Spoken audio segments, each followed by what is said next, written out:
مرحبا، وصفتنا اليوم العوامات، وهي من أطيب الحلويات اللي تتقدم برمضان. فجيتكم بوصفة سهلة كثير ومضبوطة 100%، وتكون مقرمشة وتشرب شيرة. ومن نفس الوصفة تطيقون تعملوها مقرمشة وطرية شوية من الداخل وتشرب شيرة مثل الجاهزة بالضبط. وإذا تحبون تعملوها مقرمشة من الداخل هم. يعني بهذا الفيديو راح نرضي كل الأذواق. كثير من الناس ما تنجح بإيدهم العوامة، فراح يكون هذا الفيديو عبارة عن نصايح حتى تنجح عندكم، حتى لو كان أول مرة تعملوها. ولا تنسون اللايك للفيديو ومشاركة الفيديو، وإذا كنتم جداد على القناة اشتركوا بالقناة وفعلوا جرس الإشعارات حتى يجيكم إشعار من أنزل فيديو جديد.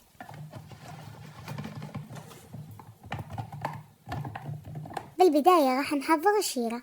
نحتاج 3 أكواب شكر، وربع معلقة شاي ليموندزي، وكوب ونص ماي، ونخلطهم ونحط الشيرة على النار.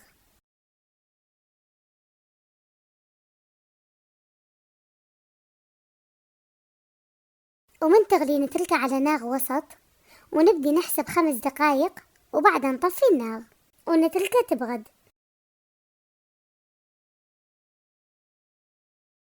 نعمل الشيرة قبل ما نعجن العوامة بساعتين يكون أفضل. نستخدمها بيغدي. العجينة العوامة نحتاج كوبين طحين، ومعلقتين أكل شكر، وربع معلقة شاي ملح، و4 معالق أكل حليب طوز،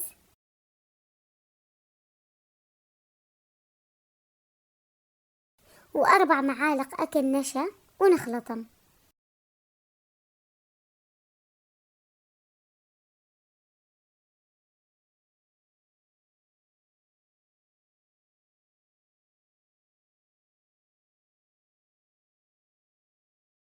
ونضيف كوب ونص ماي دافي، ومعلقة أكل خميرة فورية، و4 معالق أكل زيت، ونخلطهم مليح. ويكون الزيت نظيف عدنا، وتكون حرارة الزيت وسط. نطلع الهواء من العجين ثاني مرة، ونقلي العوامات، ونلقم العوامات بمعلقة نطمسها بالزيت حتى لا يلزق العجين بها. أنا أفضل أقلي العوامات بهذه الطريقة حتى نتحكم بالحجم، ويطلعون كلهم نفس القياس، ويطلعون مرتبين. أهم شيء من تلقمون العوامة تلقموها وسط حتى لا يطلعون كثير كبار وبطنهم ما يستوون. قياس المعلقة اللي استعملتوها حجمها 5 ملي. بالبداية تكون حرارة الزيت وسط حتى لا يلزقون ويتدعبلون وياخذون شكل مرتب عدنا. وبعدين من ينشفون ننصي النار شوية أقل من الوسط، ونظل نحركهم وننزلهم بالزيت بهذه الطريقة حتى ياخذون لون واحد من كل الجهات. ونحاول ما نخلي كثير عوامات بالزيت حتى نقلبهم براحة.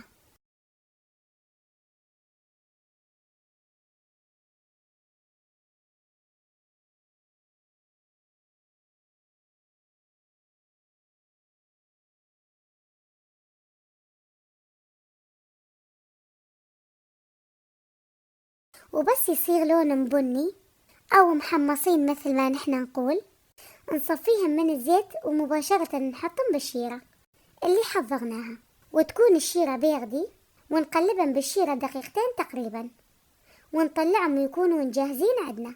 لازم يكون لونهم بني يعني محمصين من نطلعهم من الزيت حتى يبقون مقرمشين عدنا. ومن نلقمهم وسط بمعلقة القياس يطلعون مقرمشين ويشربون شيرة مثل اللي تشتروهم جاهزين.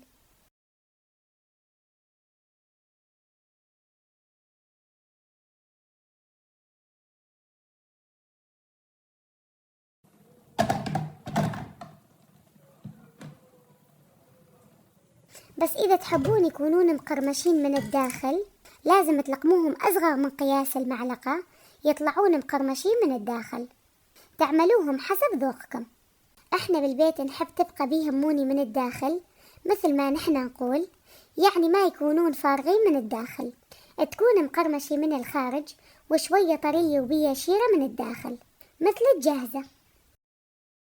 مثل ما قلتولكم أهم شيء تكون حرارة الزيت وسط بالبداية حتى ينفخون ويطلع شكلهم مرتب. وبعدين نقلل الحرارة شوية أقل من الوسط حتى يطلعون مقرمشين وما يبقى ببطنهم عجين.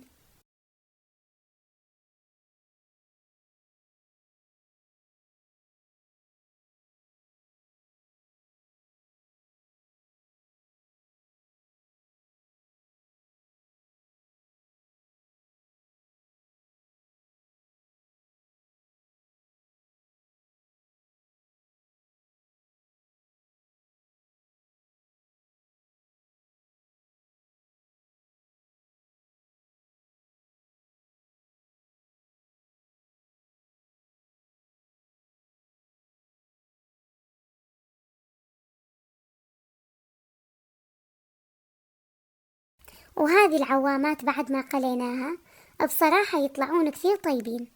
راح أسمعكم الصوت أشخط طلعوا مقرمشين.